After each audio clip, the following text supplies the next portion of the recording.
உழைக்கிற எல்லாரும் கோடீஸ்வரன் ஆக முடியுமா? உழைப்பாளி நான் காலம் ஃபுல்லாக உழைச்சிக்கிட்டே இருக்கிறான்.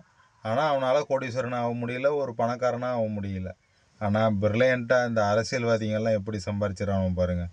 அழகாக சம்பாரிச்சிடுறாங்க. டக்குன்னு ஒரு வீடு கட்டுறாங்க. குடிசை வீட்டிலேருந்து மாடி வீடு கட்டுறாங்க. ஒரு காரை வாங்கிடுறாங்க. அந்த எலெக்ஷன் 5 வருஷம் முடிஞ்சா அடுத்த எலெக்ஷனில் ஃப்ளாட்டு கிளாட்டு என்னென்னமோ வாங்கி போட்டுட்டு அதோட செட்டில் ஆயிடுறாங்க.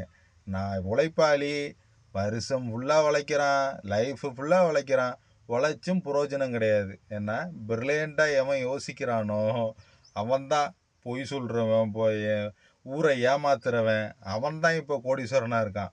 பிரில்லியண்ட்டாக எவன் சம்பாதிக்க முடியும்னா ஒன்று படித்து நல்ல பிரில்லியண்ட்டாக படிப்பு இருக்கணும். இப்போல்லாம் ஏஐ படிப்பு, இந்த மாதிரி நல்ல படிப்பு இருந்தாக்கா நல்லா சம்பாதிக்கலாம்.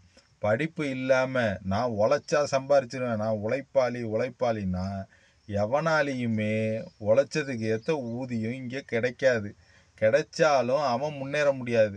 100% இப்போ வந்து டாப்பில் இருக்கிறது யாருன்னு பார்த்தீங்கன்னா, சல்லுன்னு மேலே போயிடுறவன் எவன்னா அரசியல்வாதிங்க தான்.